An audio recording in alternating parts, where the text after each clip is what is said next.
Good evening. Welcome to the Thursday, March 5th, 2020 City of South Haven Planning Commission meeting. I will call this meeting to order. Marcia, if you would call the roll, please. Velma Cunningham, Sam Dustin, Here. Larry Heinig, Here. Todd Heinrich, Michael Neese, Rosalie Placati, Here. George Sleeper, Here. Janice Varney, Tim Stegman. Here. And we do have quorum. Next up, I'll entertain a motion to approve the agenda. I'll make a motion to approve the agenda for Thursday, March 5th, 2020. Support. It's been moved and supported to approve the agenda. Any other discussion? All in favor, please say aye. Aye. All opposed? Motion carries. The agenda is passed. Next up, we'll look at the meeting minutes of February 6th. Mr. Chairman, I move approval of the meeting minutes of February 6, 2020. Second. It's been moved and supported to approve the February 6, 2020 minutes. Any other discussion? All in favor, please say aye. Aye. All opposed? Motion carries. Next up, we'll have interested citizens in the audience will be heard on items not on the agenda. Is there anybody in the audience that wishes to speak on items that are not on tonight's agenda? If you would, raise your hand so I know where you're at. One? Okay, if you would, please come up, state your name, address, and you have 5 minutes.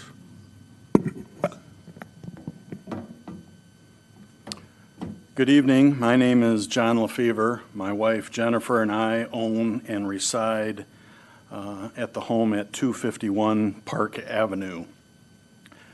Several frustrating factors have brought me here tonight to address you to talk about improving the residential district zoning ordinance, and my comments are supported by several of my neighbors, some of which are also here tonight. The 5-bedroom rental and detached cottages located at 258 North Shore Drive have been rentals for many years. They changed ownership to Marta Petter Enterprises 3 years ago. Several bathrooms and other improvements were made to the property, and it is now listed on their website as up to a 21 to 22 capacity complex. She also owns the adjacent vacant lot behind the North Shore property. It is currently a separate tax ID parcel on Park Avenue, which is immediately north and next door to our home. 2 years ago, she stripped the topsoil and installed stone to accommodate parking for the rental property. It currently holds about 7 cars. The vacant lot is being used for her back-of-house functions. There are 4 unscreened trash dumpsters and routinely 7 parked cars there during the rental season. Although there is parking at the North Shore property, she directs her tenants to use the Park Avenue parking in our neighborhood. Recently, we were made aware of her plans to build a swimming pool and fire pit on the vacant property on Park Avenue. The one-piece prefab swimming pool was delivered to the site last week. She has not applied for a combined lot or a building permit for the pool as of this date, but I'm sure it is just a matter of time. According to the zoning administrator, both are required prior to starting construction, as is a site plan to demonstrate how all that will fit on a 66 by 132 foot vacant lot. After doing some research and meeting with the zoning administrator, there apparently is not much we can do to stop the project. It is very disappointing to me that there is not more teeth in the zoning ordinance to address the aesthetic concerns of her proposed project to protect the neighborhood and those of us surrounding her property that own and occupy our homes. To me, operating a small hotel-like function in the middle of a residential area should require a special use permit where protection measures to the surrounding owner-occupied neighborhood could be addressed. No such provision is required in our current South Haven ordinance. Park Avenue north of Dyckman is a very nice neighborhood, mostly made up of single-family homes with garages and front porches, all meeting the current residential zoning setbacks, and in the middle of the block we will have a swimming pool and a parking lot. There is no mention or requirement for a landscape buffer strip or how this commercial-like function has to blend in with the neighborhood that is addressed or required in the current ordinance. Rental units in a residential neighborhood should have to comply with some specified level of landscaping, which should be clarified in the ordinance. All of us on Park Avenue have garages where we keep our trash dumpsters. She has her 4 dumpsters sitting out in the open about 25 feet from my kitchen window. Her operation is spot commercial zoning in a residential district, and a special permit or special use permit provision could help protect surrounding property values. The city treats this function the same as a single-family residence zoning and further requires the rental owners with parking requirements with the short-term rental provisions, which just further clutters up the properties with parked cars. I understand the rights of entrepreneurs who are investing in rental properties, but it should not be at the expense of the surrounding neighborhoods. I urge you to consider some amendments to the residential zoning ordinance. In my discussions with the zoning administrator, who is a contract employee with Williams & Works in Grand Rapids, he expressed his knowledge of many other communities that have more thorough zoning ordinances, and the city could certainly draw on his ideas as a resource for some amendments going forward. For now, we are left with requesting the owner be considerate of the proposed improvements, but don't have much help to fall back on with the current zoning ordinance. I thank you for your consideration. Okay, thank you, Mr. LaFever. Who would like to speak next? State your name and address, please. I'm Ann Carmen, and I live at 213 Wells. We've been there for over 30 years. We take a lot of pride in the Park Street Wells, the neighborhood, and everybody maintains it. If you would, bring the mic down. Maintains it with good standards. We had a similar situation in 2007 where 325 Park Avenue had been proposed to be a parking lot. The adjoining and surrounding neighbors came to this planning committee in, I think it took August, September, and October, and their proposal for that to be a parking lot was denied. We are a R1 residential neighborhood, and to have parking lots, we now have one on Park Avenue, there's one on North Shore, the one for 523 Park was denied in '07, and now another one has emerged. And I guess I addressed the same issue as my neighbor. The issues of parking lots, just popping up in R1 residential neighborhoods, it just detracts from the integrity of our neighborhood. I ask you to take that under consideration. Okay, thank you, Ms. Carmen. Anyone else? Doug Carmen. I live at 213 Wells. Just a couple points I'd like to make. One is property owners do have rights, and you should be the stewards of the property owners to see our neighborhoods aren't cluttered up with parking lots. This, to me, takes down the value of the house next door. It serves no purpose to the residential area, and I think that should be taken in consideration too. All right, thank you, Mr. Carmen. Anyone else? Okay, seeing none, we will move on to old business, driveway ordinance width to 21 feet. I guess we will do a quick synopsis, and then we'll open a public hearing. Okay? Sure. This public hearing is to address an amendment proposed to Article 17, Section 1716.1H. No single or two-family driveway shall have a width less than 9 feet nor more than 16 feet at the street right-of-way line. The curb cut, including flares, shall not exceed the lesser of 1, 24 feet, or 2, 1.5 times the width of the driveway at the street right-of-way. This amendment proposes increasing the maximum width to 21 feet and no less than 9 feet. This amendment would apply to all single-family residential districts within the city of South Haven. That is the notice that went out to the paper as well as, just to the paper. What we're talking about here is widening all residential districts, driveways that could be up to 21 feet, no less than 9 feet. This was an idea that was floated to the Planning Commission last summer, but we did not go up to 21 feet. This item is coming back to the Planning Commission with, instead of, I think at the time we looked at 18 and 20 feet, this is now 21 feet. And this is for a public hearing for the Planning Commission, and of course, anybody who wants to make comments. These comments would then be sent to the City Council for review. Okay, does anybody have anything to say before we open up public hearing? I'm a little bit behind on this. Okay. I'm going to be honest about that. But in response to what they just said, would expanding these driveways and making them larger turn them into parking lots? Well, right now, you can actually park in your driveway. Yeah. We did a couple of years ago allow that a parking lot could go right up to the lot line. Before then, you could have your driveway, I think it had to be 3 feet off, but you could park next to the lot line. So we cleaned up that kind of inconsistency. On one way, we have you can have a driveway that goes, I think, up to 16, but many people are putting in multiple garages. The comment that kind of started this was, I think a person was putting in a 2-star garage. They wanted to have the garage come all the way down to the street, but we have the limitation that it can only be 16.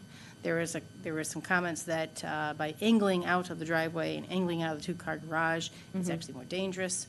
The comments from the commission at that time, I think when we talked about this, July, August, was that, there are some concerns about having so wide of a driveway at the right-of-way line because it may impact pedestrians, bicyclists, and other people near the right-of-way line. So whether or not there's a parking lot, 21 feet, most cars, if you're looking at the AASHTO method, are 9 by 20 feet. That's what we plan for. So if you're looking for an extra width on the sides, so you're not banging into car doors, it's actually not too unreasonable. But you could always shorten that up but at that time that this board decided not to go with 18 or 20. Okay, so I entertain a motion. Mr. Chairman, I move we open the public hearing on proposed amendments to Article 17. Second. It's been moved and supported to open a public hearing. Any other discussion? All in favor, please say aye. Aye. All opposed? Okay, we have a public hearing that's open. If you're here in the audience to speak on this driveway issue, now's the time. Is there anybody that is here to speak on this? Okay. Name and address, please. Hi, I'm Mary Lynn Boogie. I live at 70 Gabriel Drive. I did have a comment on this. Make sure to use the mic if you would. Yeah, it's just in an awkward position. It's not so much for us, it's I know. those at I home. try to listen online. Yeah. I know it's difficult. I'm sorry. As it is stated, it appears that this would only apply to the width at the right-of-way, which would be right before your sidewalk, and it has nothing to do with beyond that. So my question is, or something I'd like you to consider, is does that mean that people can, as long as they narrow it down right there, they can widen it out as they go up their property? I know that many driveway requirements in zoning ordinances usually state the width of minimum and maximum within what would be called the front setback, but what we call the front yard. In other words, in the 20 feet that's required before your building, it could only be 21 feet wide. Versus in this one, once you get 1 inch or 2 inches beyond the right-of-way, is there anything to prevent you from widening it out immediately to a wider width? And I think you want to consider how much pavement do you want in a front yard. Another requirement that other zoning ordinances have is where they predicate the width as being no more than a certain percentage of the front yard. So on a 50-foot lot, consider what a 21-foot driveway is. It's a lot of pavement. I would like you also to go and drive to Superior Street and look at house number 758. The entire front of the yard is paved. There's no green space at all. So, and then consider a house on Erie Street, and I'm sorry I don't have the number of this one, which was permitted a very short driveway. And as a result, the car is constantly either parking over the sidewalk, parking on the parkway, or now what it does is it parks on the apron parallel to the street. So I think that there are a number of things you could consider while you're looking at this ordinance that would actually be an improvement for the city. So I'd ask you to consider those. Thank you. Okay, thank you. Anyone else? Seeing none, I'll entertain a motion to close the public hearing. Make a motion to close the public hearing. Support. Any other discussion? Seeing none, all in favor, please say aye. Aye. All opposed, public hearing is closed. Commissioners, comments, thoughts? Mr. Chair, Yes. when this came before the Planning Commission the first time, I was the only person that did want a wider driveway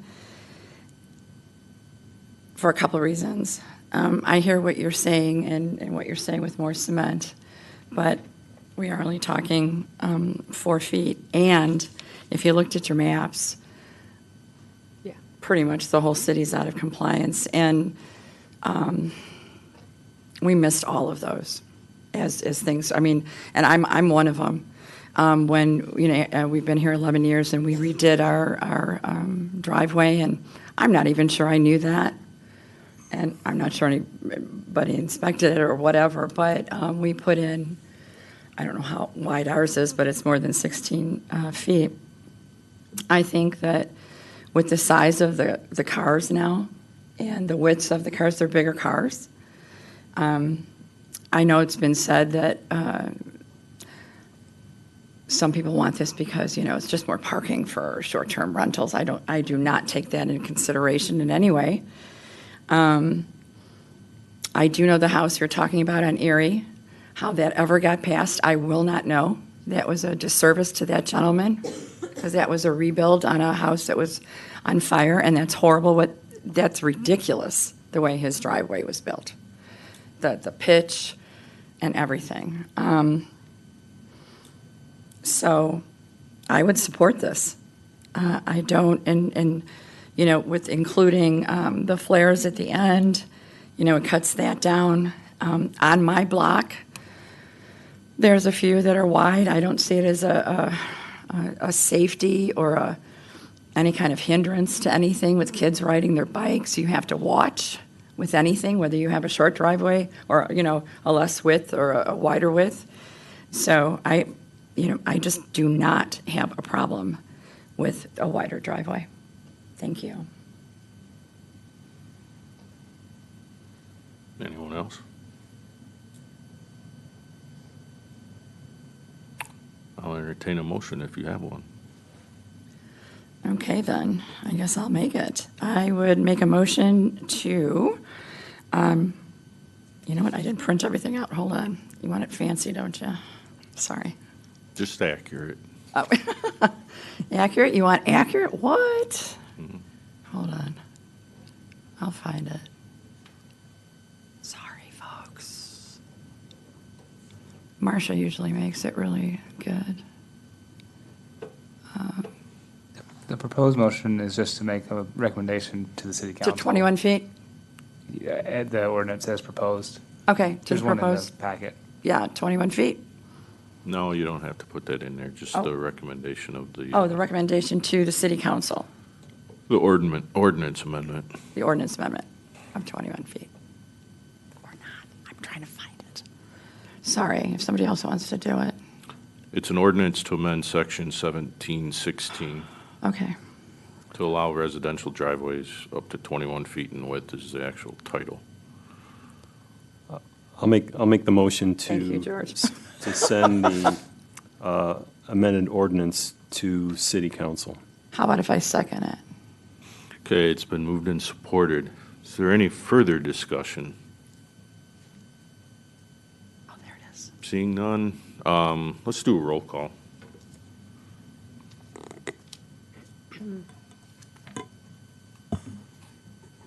Dustin, Yes.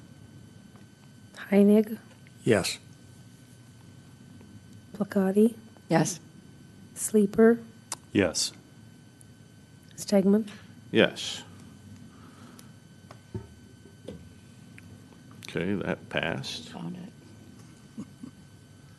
it. Next up is old business, item 7, Health Services Zoning District. We're going to do a public hearing for this one as well. If you would, quick synopsis. Sure. This is a public hearing to a proposed amendment of Article 12 of the City of South Haven zoning ordinance. Article 12 is being proposed to be amended to specify a health services district expansion within this article. The purpose of this district is to accommodate, promote, and expand health services industry in the City of South Haven by providing a setting in which the physical design and supporting amenities are attractive to a health service business sector.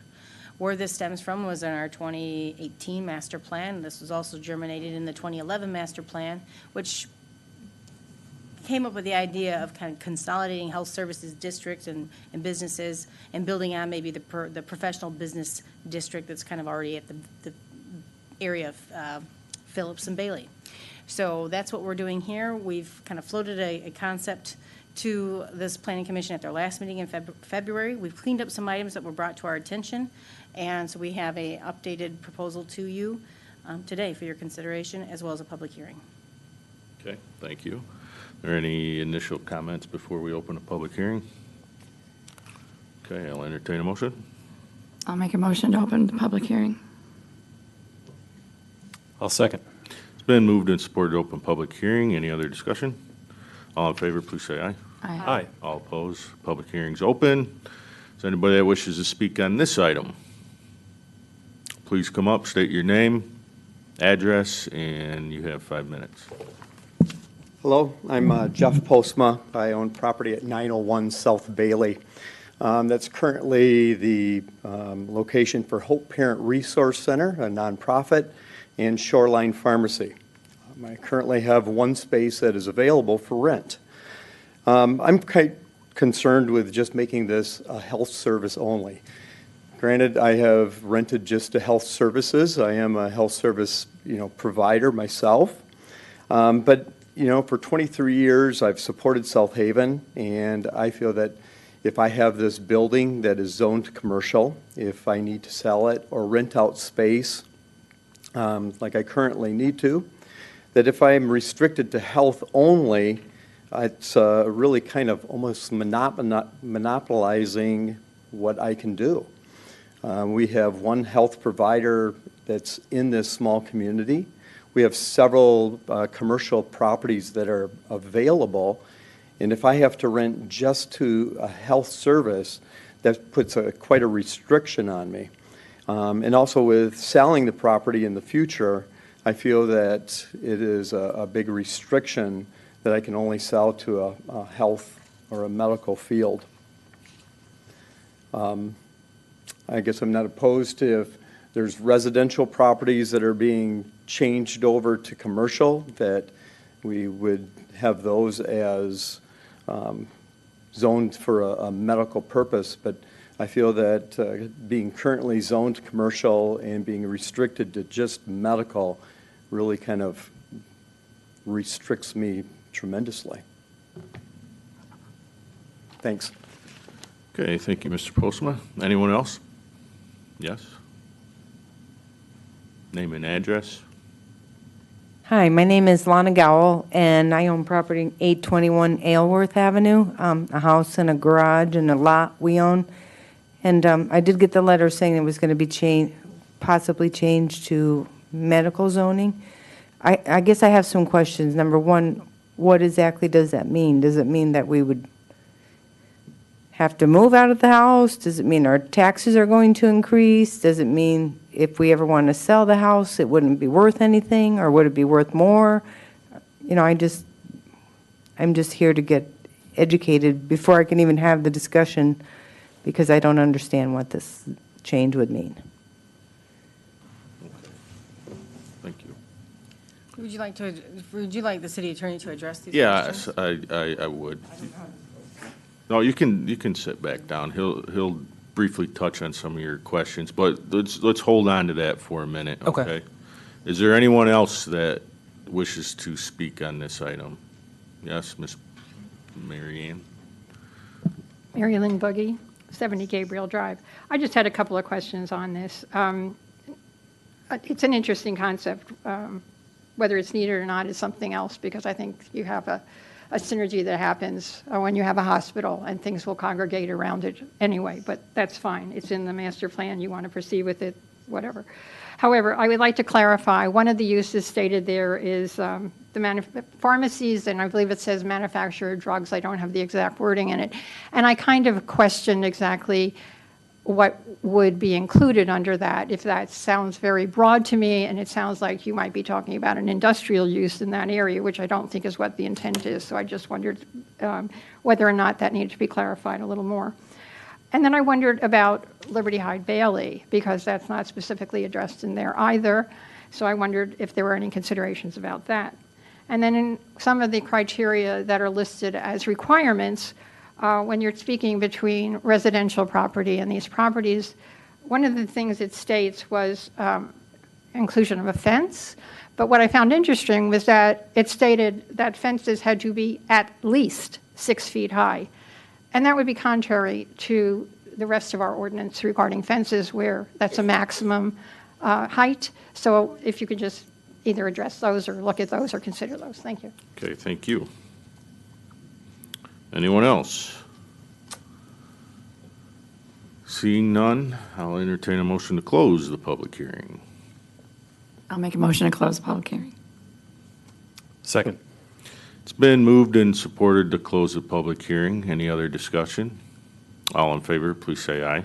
Aye. All opposed? Okay, motion carries. The public hearing is closed. Now, Nick, if you would at this time address the question. Sure. So I think there may be some confusion about what is being considered tonight, and I believe that probably relates to the wording of the public notice, which I didn't see before it went out. But my understanding is that it was sent to all property owners within 300 feet of PB1, I think. That technically wasn't needed. All that's being considered tonight is just a text amendment to create a new district. Nothing would be rezoned by the city council adopting this ordinance. This is a fairly lengthy process that's being contemplated. The first thing would be to create the district, either by this ordinance or any modification to the planning commission or city council want.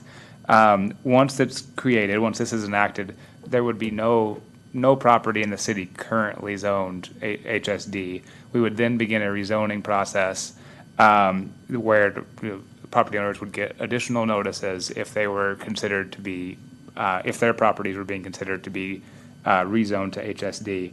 The current staff idea is that most properties that are currently designated PB1 would be rezoned to HSD, and PB1 would essentially be phased out, and to where no more properties in the city were zoned PB1. But not all properties that are PB1 would be proposed to be HSD. There are some residences in PB1 that we would try to, zoning administrator would go through each parcel individually and trying to find appropriate districts for those. So some of the residences would go into residential districts, some of the the institutional uses like Liberty Hyde Bailey, I think the idea would be to get it into an appropriate district. The idea would be to do the rezoning in a fashion where everything, or as close to everything as possible, would be conforming, and PB1 would be phased out, and most of PB1 would become HSD. And some additional properties would be HSD as well. Some of the Bronson properties are currently M1, I think, and also B2? B2. Yeah. B2 and RM1. So some of the properties around the hospital would come into HSD as well. So all that is to say, the people who receive notices today, nothing would be happening to their properties for a long time, for several months in terms of rezoning, and it's very possible that nothing would ever happen to the properties because the rezoning, the exact details of the rezoning haven't been fleshed out to this point, other than kind of conceptually. But one thing Nick should also kind of talk about is that even if this did change, that means that people aren't going to be tossed out in the street because it doesn't conform. Oh, correct. So, yeah, that was a question as well. Again, we're going to do everything we can to rezone existing residences into residential districts. If for some reason that wasn't done with a particular property, that doesn't mean that just because you are no longer in a district that allows residences, you have to tear down your house or anything like that, you'd be a non-conforming use. But again, the goal is to not create any non-conforming uses, or at least very few, through the rezoning when it occurs. Is that- Okay. Anybody have any comments, questions? Okay. So Nick, with Dr. Postma's question about his commercial building, would that hold true for him as well? He would remain B2. Pardon? He would remain B2. He would remain B2. So Okay. I think did people receive notices who aren't even in the PB1? I believe that they noticed everybody within the proposed district. So. So that is a proposed district? Everything within the purple. Yeah. The purple area, did that come from the master plan's future Yes. land use map? That's right. Okay. So I think the notices were probably overbroad in terms of what will ultimately be proposed as the district. But again, that's not what's happening tonight. You're right. I was just curious. Mr. That was a good Postma question. should definitely be looking for the notice of the actual rezoning and make those objections then. Your rezoning is within the purple line, correct? That's a. Is that the proposal that I understand? That's I'm not, I wasn't aware that proposal was even being made, because it's not being made tonight. There would be a separate ordinance and proceeding to do the rezoning. This is just to create the new district, and the rezoning would happen later. So there'll be additional notices that those lines are probably subject to revision between now and then. That's not what's being considered tonight, or that will be going to council if this is recommended to council. But definitely keep an eye out for the ultimate rezoning. Hey, Making it as that district. Okay, my property is the red right in the middle. Since the people at home probably can't hear the shouting from the audience, how do you want to handle this, Mr. Chairman?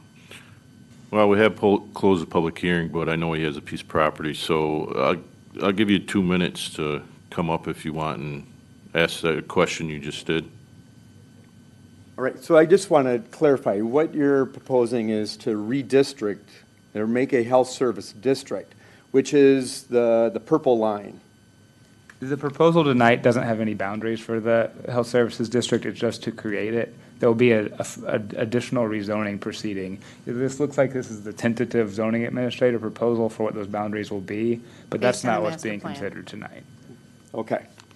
All right, so my concern still is, because I'm right at the corner of Phillips and Bailey, and that is my property that is in there, that would be proposed to be changed. And again, I feel that, that does kind of create a monopoly against me, and that I am restricted to just health service and not as a commercial property as I purchased the property for. Thank you. Okay. Thank you.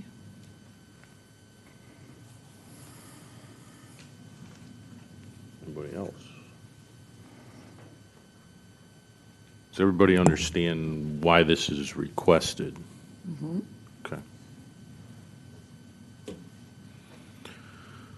Well, So explain to me creating the district compared to the actual rezoning process. okay. Versus like an overlay. Like, is the district just like we say, like, this is the arts district? Like, is this just a terminology we're throwing This around? would be a new district, this would be a new zoning use. Correct, Nick? Yes, it'll be a new zoning district with its own regulations. We're just not deciding which properties are going to be subject to those regulations Okay, yet. so That's we're a trying to separate. create an area, but not all properties are going to be affected within that area? We're not exactly talking about a specific area yet. I mean, in ballpark, it's the area around Around there, Bronson. yeah. Yes, but the exact which parcels are in, which ones are out, that's a process that will happen after the district is created. So, So the district would be similar to these right here. It would, so similar to like PB1, you'd be adding another color and it would be another district with separate use regulations. and again, the staff proposal is that once this is all done, everything's rezoned, PB1 will no longer exist. Right. Its regulations are kind of folded into this district. What would happen to the Okay. residential districts that are right in the middle? See that yellow that's right inside the purple, that's where I'm at.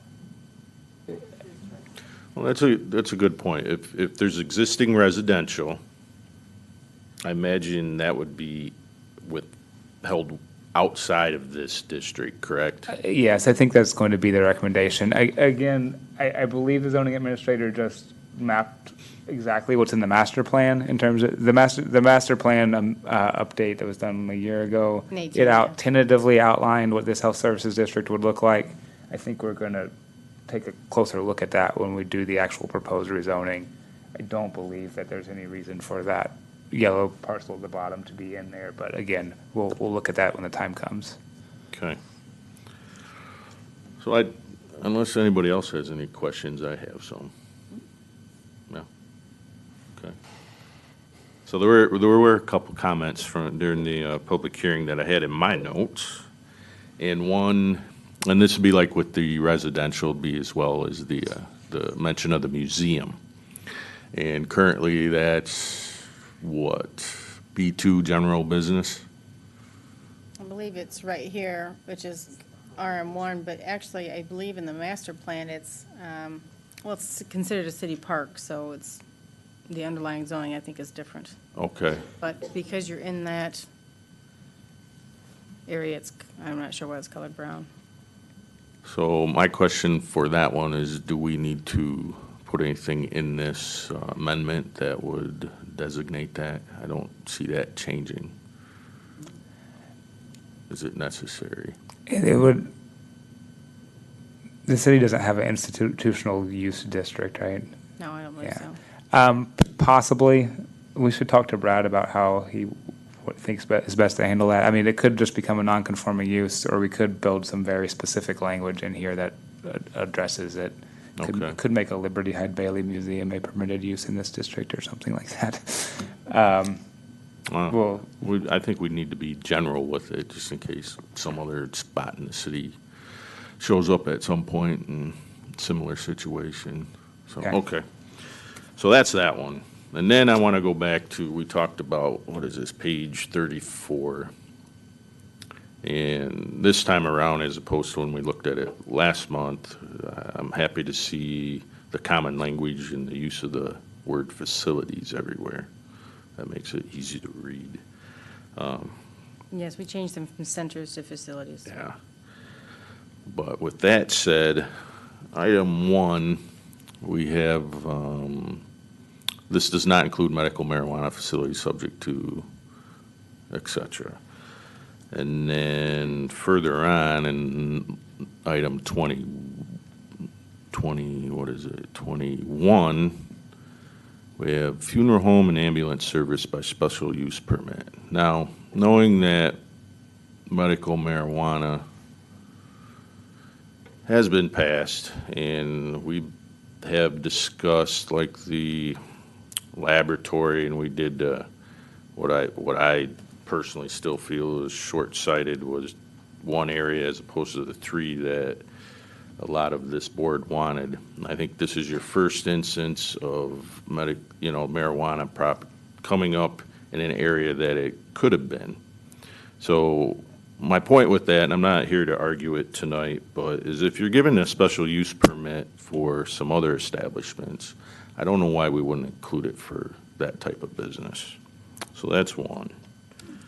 Next up, this was mentioned as well, is item 14, pharmacies, including but not limited to pharmacies engaging in the on-site production of drugs or other similar medical products.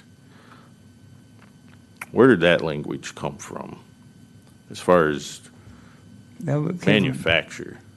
That came from zoning administrator recommended language from Williams and Works. I believe the intent there is kind of the old-fashioned pharmacies where they do some drug mixing and things on site. We can be more, I think we can probably come up with better language if there's a concern about industrial use. I don't believe that's the intent. I think they're talking about more natural type products. Right, that's absolutely not the intent. We clearly already have an industrial zone with an industrial, Yes. bulk producer of chemical products, and it's very nicely situated in the industrial zone with buffers. So I believe that this was maybe, this was some language that, as Nick said, this was maybe some on-site, like mixing of something to create something, but I think that it could be broadly just kept in the pharmacies. Yeah, okay. So we can tighten the language up on that one. I think pharmacies call it compounding. Compounding? Okay, excellent. Thank you. Very nice. Did not know that. That's helpful. And then items 15 and 16, just as a little refresher, how do we come up with these numbers for square footage? Where are those derived from? Again, those are zoning administrator recommendations. The idea there is to not have this turn into just like a fast food restaurant zone or a Applebee's zone, to kind of keep any retail and restaurants that are separate and apart from the hospital itself. That would be an accessory use of the hospital if it's located in the hospital. The zoning administrator was hoping that things on outlots would be kind of small and not overtake the district. So I think he just kind of came up with numbers that would not allow. These numbers don't exist anywhere else in any of our current I don't believe I don't correct? believe so. I do know that we relayed the comments, and of course, he watched the video and heard the comments about how trying to tie these kind of restaurants and whatnot to some kind of medical use. The idea is that sometimes when people come to a hospital district, they're going to want to grab a sandwich while they're there. Maybe mobility is an issue, and instead of having them go away, but of course, not trying to get full-size restaurants in an area where you're trying to consolidate health services. So trying to make them accessory or to some extent ancillary to what the health services are. Okay. And those are all my questions regarding that currently. Anybody else? Okay, what do you guys want to do with this one?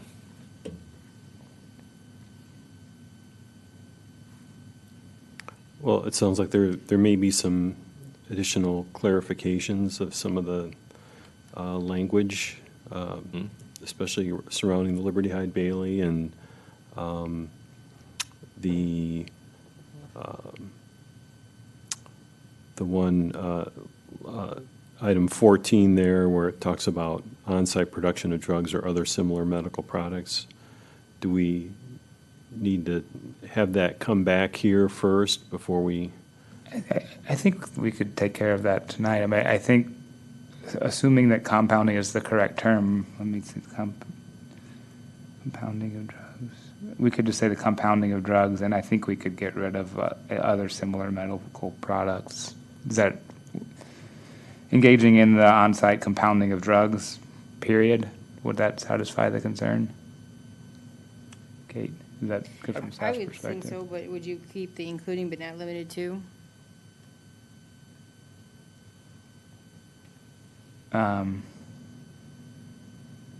Yeah, I think you could. Okay. And then strike the other similar medical products, or keep that in? I'm not sure what that's referring to. I mean, I think only drugs could be compounded, so we would probably need to cut that. Here's the definition. Drug compounding is often regarded as the process of combining, mixing, or altering ingredients to create a medication tailored to the needs of the individual patient. I think that sounds sufficient to me. It does to me, too.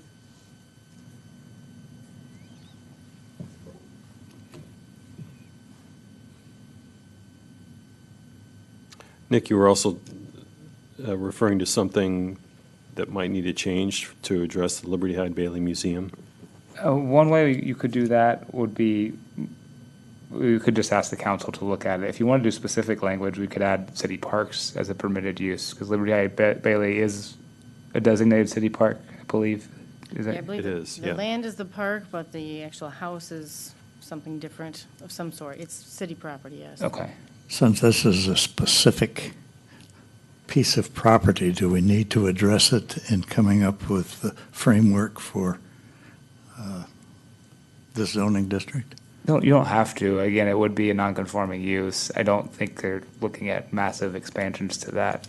That would be precluded by non-conforming use anyway. And when it came to rezoning, that would be the time to consider it. You could do that as well. It is kind of sandwiched in the middle of the district, so zoning something different would kind of maybe create a spot zoning concern, but it's not something I'm overly worried about because it is a very unique use and would be non-conforming and wouldn't really have any, I don't foresee any issues arising from it being non-conforming because of the nature of the building. But you could address that however you think is appropriate.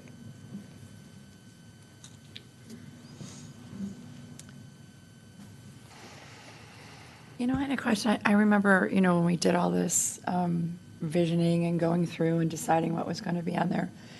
I remember, didn't we talk about having some kind of housing, you know, remember for a medical district when folks were in training or, you know, interning and, Well, I think part of that discussion was the existing hospital, whether it was going to be tore down or repurposed. yeah. But I could have sworn we thought about that. I mean, not that there's a whole lot of space there, that would be something we could tackle now with this, but I seem to remember that. We do notably have hospice facilities, convalescent facilities, so there are a few kind of like institutional housing type of things in this Right. district, but no multifamily or anything like that. Oh, yeah. This was almost like, you know, almost like for students. I remember talking about something. I'm sorry, go on. We did have a campus, but that was actually out by Lake Michigan College. Okay, maybe It that's wasn't where I with was this thinking, district. okay.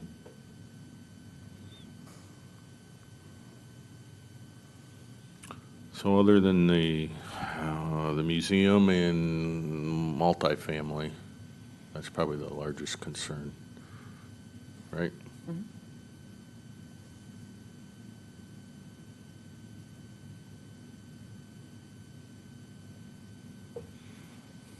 So I can't do much without a motion. No, if there's more, if the commission wants more time to chew on this and bring this back, we can do that. Or if we've kind of addressed the concerns now, we can clean up the items and then, of course, take it to city council for review. There was also a public comment about fence at least 6 feet in height. Again, to the extent that's true, might want to consider changing that to 6 feet in height rather than at least 6 feet in height. As a minimum? The comment was that other zoning ordinance provisions would preclude anything higher than 6 feet in height. So that by saying at least 6 feet in height, you were creating like conflict between the ordinances. And to harmonize them, just removing at least.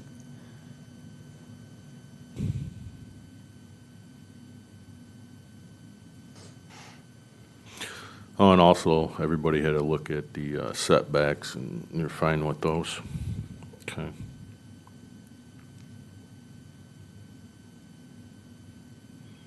And the height restrictions, same as it is everywhere in town?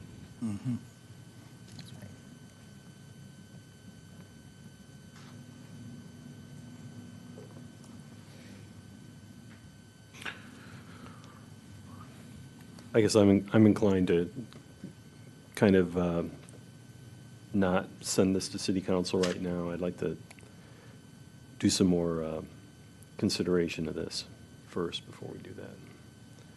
Well, you don't want to work on it at council? No. You probably will anyway. I'm more than willing to send it there with a couple suggestions, but if you want to bring it back for another review, we can do that. Now, would we have to notice that again and have another public hearing? You wouldn't With have those to. changes? You could keep the, well, you already closed public hearing. We did close it, that's why I'm asking. It's not a bad idea, but you're not legally required to. Okay. We will, You better. we will. All right, I'll entertain a motion to postpone. Mr. Chairman, I recommend that we postpone until our Next meeting. April meeting, any action on the health services zoning district. There's support? I'll second. It's been moved and supported. Any other discussion? Seeing none, all in favor, please say aye.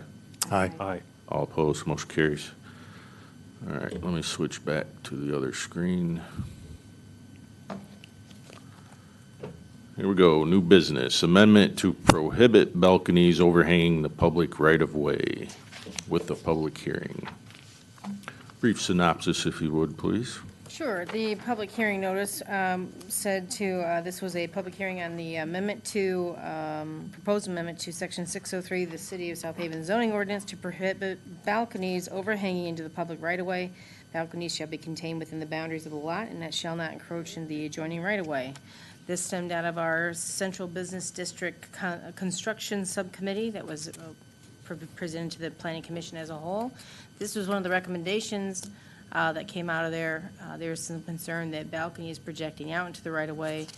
There may be some hazards with that, but also there are other examples in town where balconies have been recessed into the building envelope, and that seems to be what the subcommittee and what the Planning Commission seem to favor more. So this is the proposed zoning amendment to make that happen.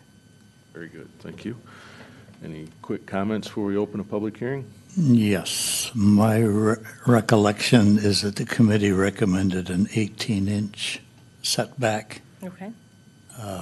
just in case the wind is blowing when something falls, or it gets kicked and doesn't fall straight down. Yeah, I'll confirm that because I remember you making that as a committee motion. 18-inch Setback from the lot line. Okay, so okay.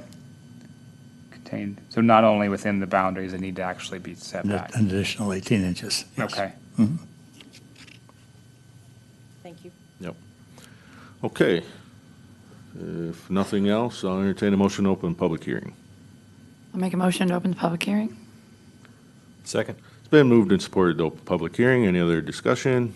Seeing none, all in favor, please say aye. Aye. All opposed? Motion carries. Anybody in the audience wish to speak on this item? Well, you're just here for all the items tonight. You just have all these fun things on the agenda tonight. First of all, thank you so much for doing this and suggesting this. I am Please, really. you have to state your name and Oh, I'm address sorry. again. Mary Lynn Sorry. Logie, I'm sorry. 70 Gabriel Drive. Anyway, thank you very much for taking this under consideration. I think it's wonderful to have balconies when you're in New Orleans, but here, when you have ice and snow and other things, it becomes somewhat of a concern. And hearing that you had recommended 18 inches back makes it even better, because that brings it into conformance or into compliance to what's already in the ordinance in section 1723, which talks about projections into required front yards, and maybe you've already discussed this, whereby in the general things that apply to all zoning districts. However, I guess maybe because of the wording, which talks about having setbacks and projections into setbacks, and in the central business district, there are no setbacks. However, there, the projection into a required yard shall not be closer than, no projection into a required yard shall be closer than 2 feet to a property line. So by putting it back to your 18 inches, you're almost complying with what is required for every other zoning district. And also, truthfully, downtown, people can use the other kind of balconies where you can have your French doors and then you just have the railing in front and they can go right up to their property line, and it will serve the same place of having the view and the open space. Thank you. Thank you. Anyone else? Seeing none, I'll entertain a motion to close the public hearing. Move we close the public hearing. Second. It's been moved and supported to close the public hearing. Any other discussion? All in favor, please say aye. Aye. All opposed, motion carries. Public hearing is closed. Now, we can do a motion, or do you have any other discussion points you'd wish to bring up at this time? Just thanks for doing this. How many the new building has balconies? 335 Center? Yes. I'm assuming there's balconies or some kind of outdoor space coming in future projects that are being built for Central Business District residents? Could very well be. We haven't seen the new plans yet. Yeah. I'm personally a big fan of outdoor space, and I live right downtown. I don't mind the fact that they're set back by any means, but I want to make sure in the future, like, if you live in an apartment or a condo downtown, that you can get out onto something. So I think the I like best, the fact that we're the best doing this now. comparison you can draw is between the new building at 335 Center and Verano Place. Which one? Verano, it's next to the station, It's on Eagle Street. Yes. Yep, okay. and that's a prime example of a building that incorporated the porch within the Yeah, building- the architecture, they brought it back. footprint, yeah. Yeah. Okay. Anybody have a motion? Mr. Chairman, I move that we recommend to City Council the amendment to prohibit balconies overhanging a public right-of-way with the addition of the 18-inch setback. I'll second. It's been moved and supported. Any other discussion? Seeing none, Marcia, would you please call the roll?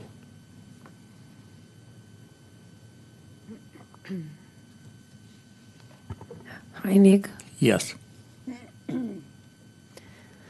sorry. Blakati, Yes. Sleeper, Yes. Dustin, Yes. Stegman. Yes. You need a bottle of water? I need a new voice box. All right, that passes. Very good.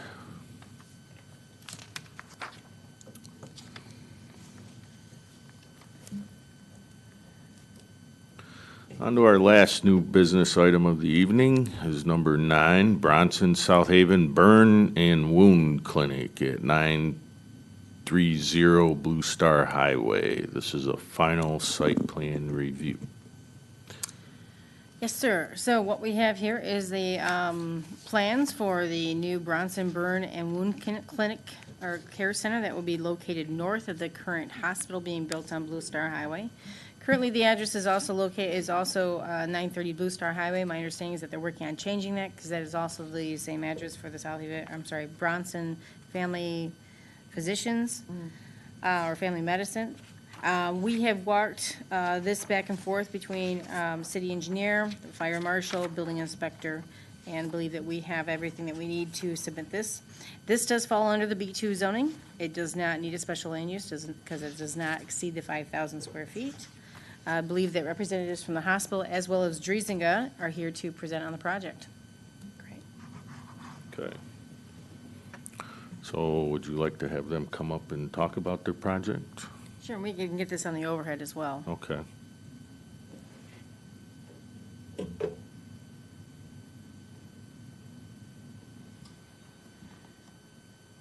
Hi. Good evening. I'm Tracy Hutchinson from Driesinger Associates in Holland, Michigan, and we did the civil engineering and site planning for the Bronson Burn and Wound Clinic. Would you mind flipping to C101? Actually, if you go back one. Here you go. Thank you. This has a light on it, too.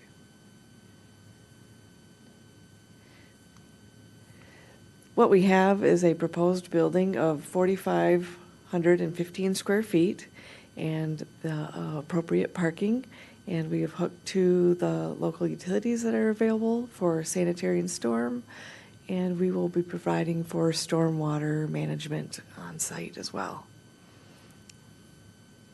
We have addressed landscaping per the zoning requirements. And that is on this last sheet here.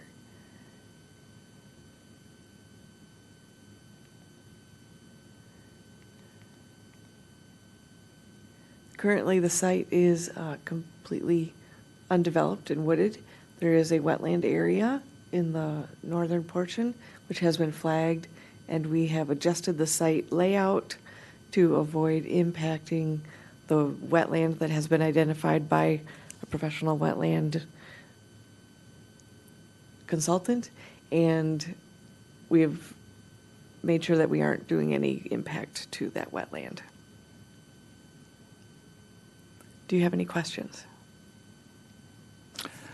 I do. On page 3 of our staff report, they talk about the loading area if you could point out that for the public and the commissions. So it is on the northwest corner of the building, and it is the driveway that is on the north side of the parking. You'll see the dumpster kind of to the left or the west, and then there's an extended drive that backs into a door. It's actually mostly going to be used as an ambulance entrance that I'm aware of. Is that correct, Jake? And the trucks, I would expect to be primarily box truck delivery, not large semis. Is that correct, Jake? Okay, that's what I wanted you to comment on, so, thank you. I have a question. I had a heck of a time reading all this for some reason. Do you have a clear kind of a drawing on the entrance off of Blue Star? Well, that is existing, and it's on the very far right-hand side of the drawing, and it's rather lightweight because it's not proposed. I will go back to, maybe this is the original survey of the larger parcel, and we are, you can see the two driveways. One was the existing one that has since been removed or updated for the hospital to the south. Then ours is actually that one's been removed. And we have the northern driveway is now feeding the new hospital and this site, and it goes back to the Family Medical Center. So it'll just be one entrance for Just all, one. everything, only one curb cut off of Blue Star. Yeah, Good. and not a new one. Good. There will still be the existing one south of the new hospital, but that one's been there the whole time. Okay. Thank you. I guess I had one question. Thank you for being here, by the way. This is on page 4. It talks about the access part, and it talks about sidewalks, and the no sidewalks have been. Let's see if I can find it here. No sidewalks are proposed to connect the site to the remainder of the Bronson Hospital campus. I kind of envision this as being able to be someone could walk from this facility to some of the other Bronson facilities, but the wording here almost seemed like we weren't able to take that into consideration. Is that? I would imagine correct? that people come in as separate patients to each use, and that there wouldn't be a lot of walking between the different uses. Jake, from the hospital, would you concur?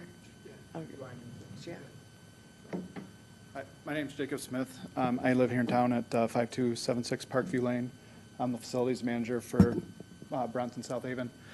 And what it is with the burn and wound, a lot of the patients that come here don't ambulate well.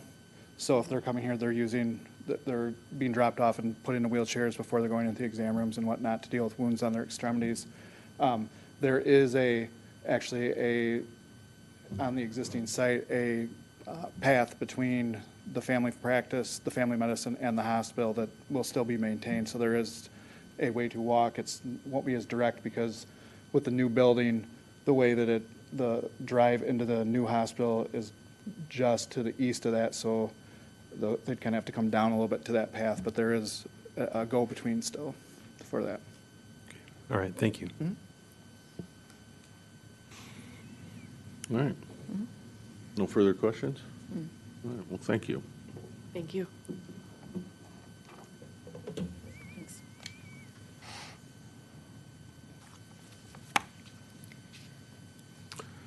At this time, is there anybody in the audience that wishes to make any comments about this project?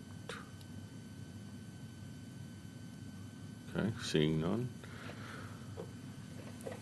What do you want to do with this one?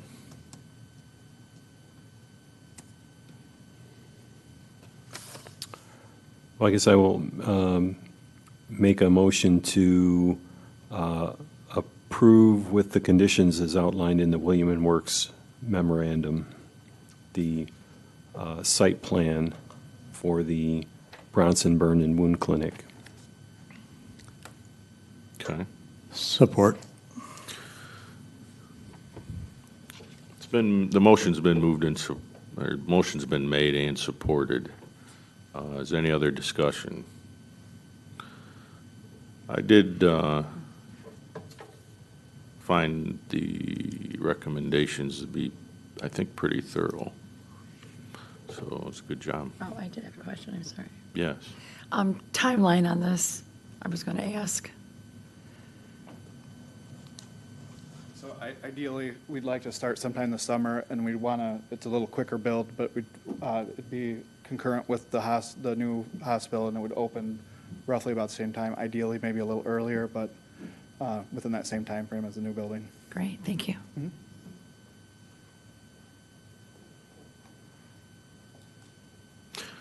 All right. It's been moved and supported. We'll do roll call on this as well.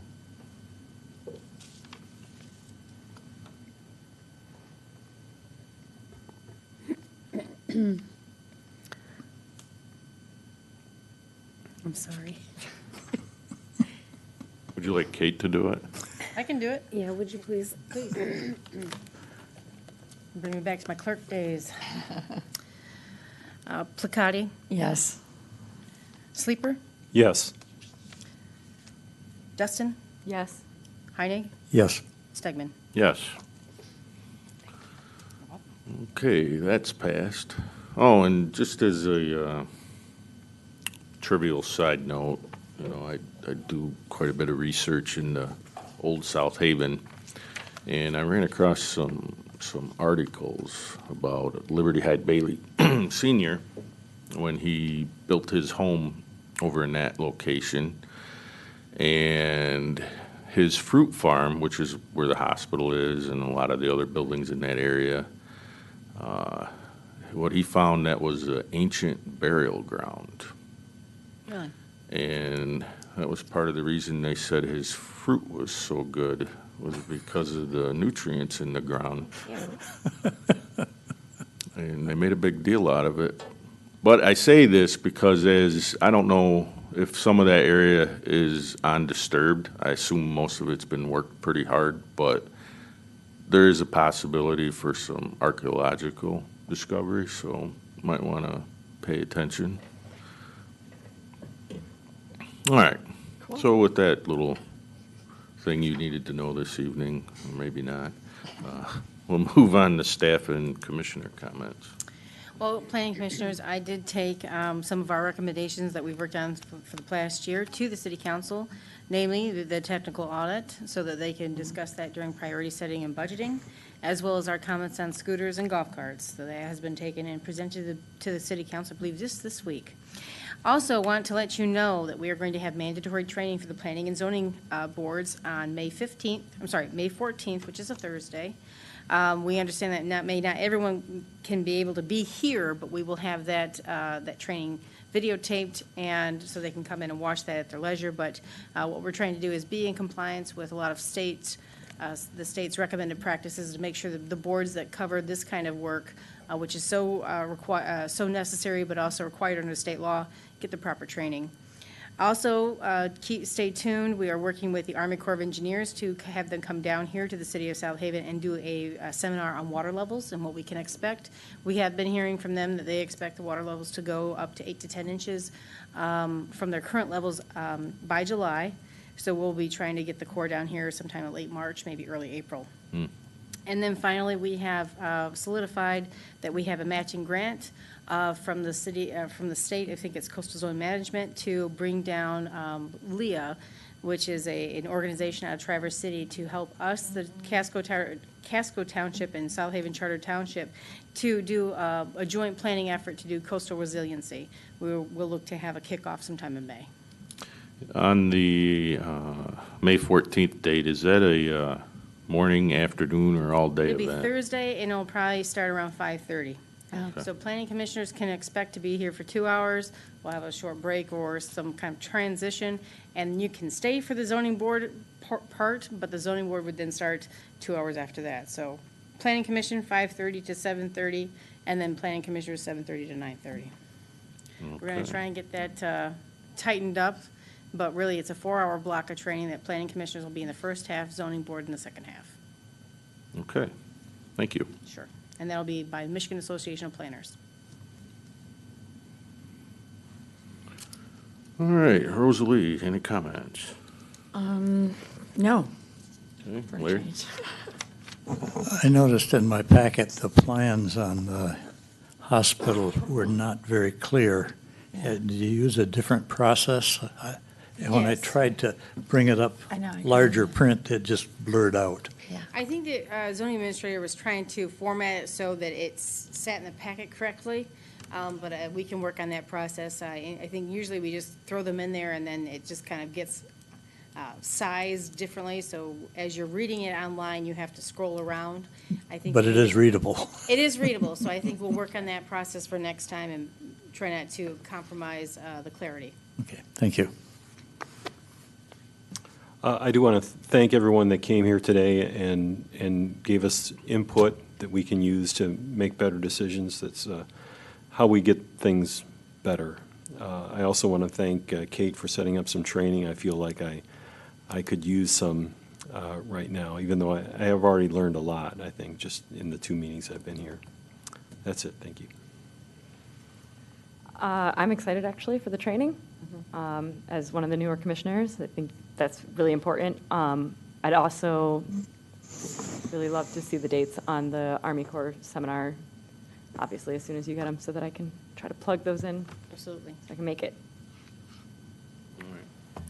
And I'll just add that the best training to start off with is just to make sure, I know it's a dry read, but you got to go through the ordinance and cover to cover, and maybe some will stick, maybe it won't, but there's a lot of information in there to recall. All right, with that, I think we're done this evening, which is not too bad, an hour and, yeah. Oh, could I ask something? Yeah. really fast? Does the training cover how to make a motion on an ordinance? That was a joke for everybody up here. Yeah. I move we adjourn. Okay, it's been moved to adjourn. Is there support? Second. It's been moved and supported to adjourn. Any other discussion? No. Seeing none, all in favor, please say aye. Aye. Aye. All opposed, motion carries. This meeting is adjourned.